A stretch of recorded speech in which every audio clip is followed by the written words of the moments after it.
Hello everyone, welcome to day 77 of my road to $100,000 a month. Following on from 75, so I just uploaded it a couple of hours ago. I thought it'd be good to sort of just recap on a bit and try and focus a bit more on recaps from what I was going to do, what I intended to do, what has changed and why. So yeah, I guess to start for day 75, I was going to run some VSLs and I was going to go to Mark's call. Neither happened. I woke up for Mark's call and just thought, fuck this, I'm going to bed or going back to sleep. I didn't have anything pressing I was going to ask him. I can always watch the recording and, you know, not stuff up my sleep, because the way that I can sort of justify that is it's an hour plus another probably half an hour, like an hour of the call and then another like half an hour of me trying to get to sleep. And I think, yeah, unless I've got something pressing, it's not something that I want to go to. And yeah, reason for the VSLs is that we just had some pretty, like quite a low add to cart ratio coming off a VSL2.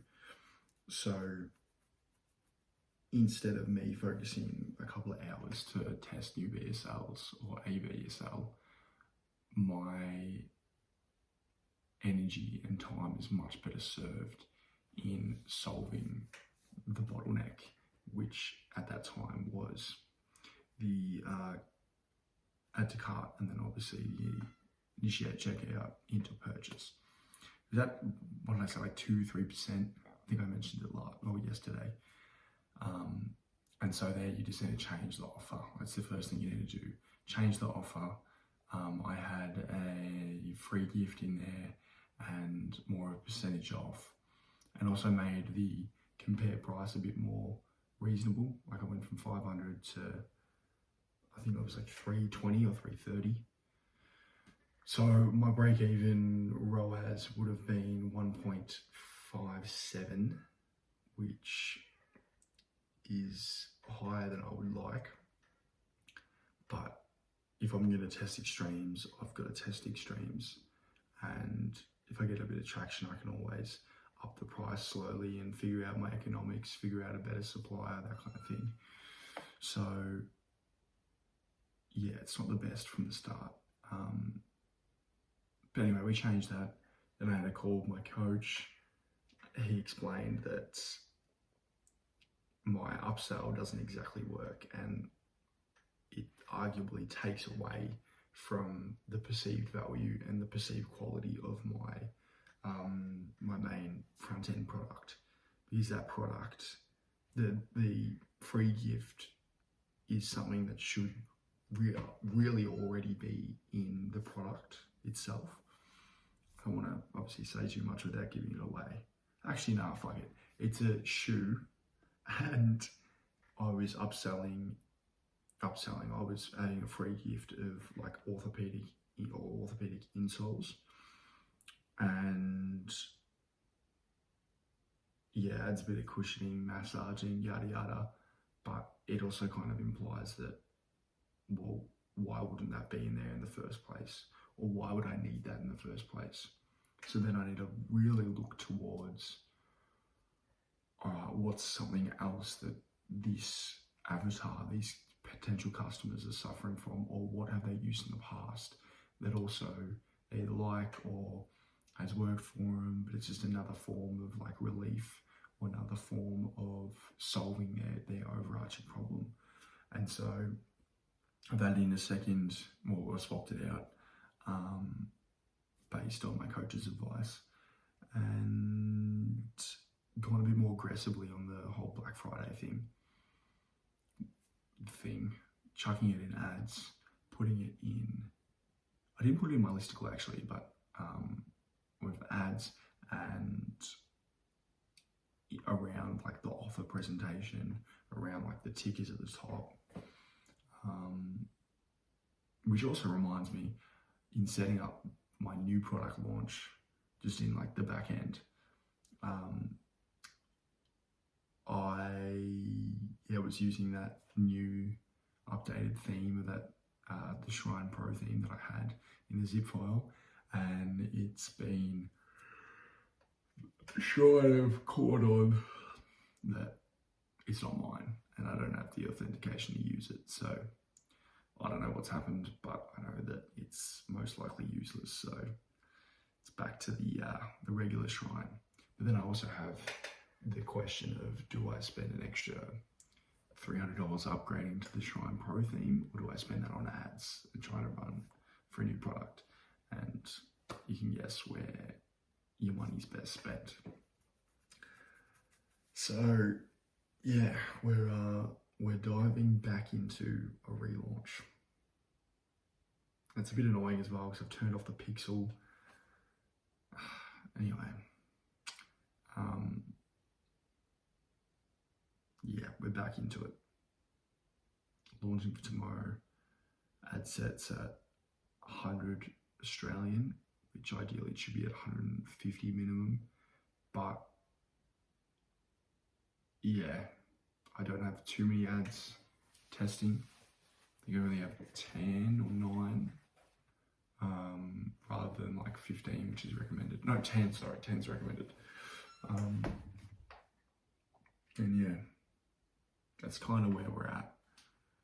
I also need to not bin the next product launch, but not jump straight into it.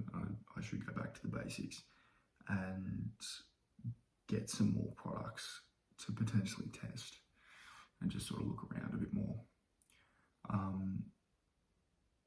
I'm also realizing that there's just so much that hasn't been congruent with this current product.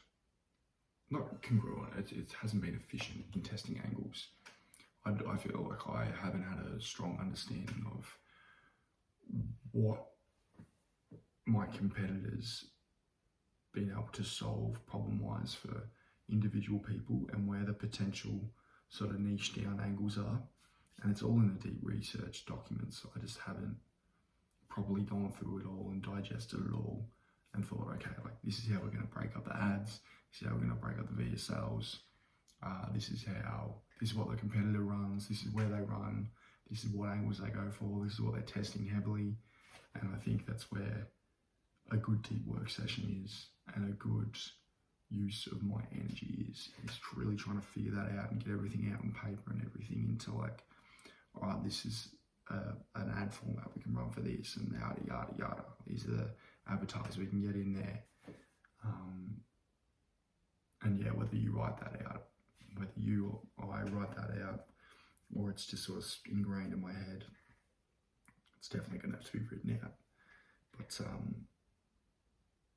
yeah, I feel like having a bit more of an idea on what to test and sort of what to jump to when things don't work out. Like if I've got to kill an ad, I've got to know whether or not to or run with an angle that's sort of a bit deeper. I've got to know whether to double down on that angle or double down on that format, double down on the concept, specific type of that angle or the avatar.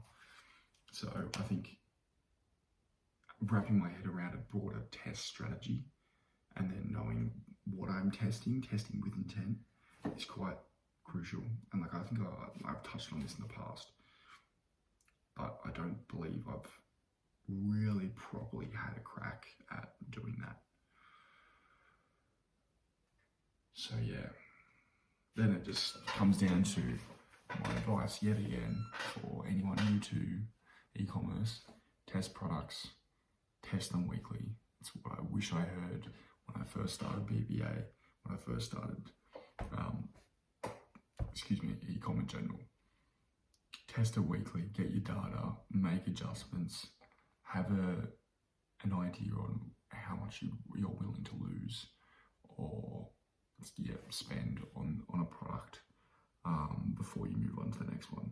And because they could all be bangers, they could all work, but it's a matter of, do you have the skill set to figure that out? And do you have the money to throw at a product to get the data to figure it out. And look at your market caps too, because you don't want to niche down too much. But I feel like you're in safe hands. It's just whether or not you can get to, like 10k days.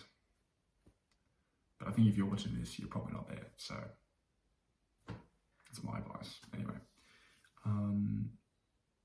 yeah, adios on 278 tomorrow. Post data from what, relaunch 4. Anyway, onwards and upwards.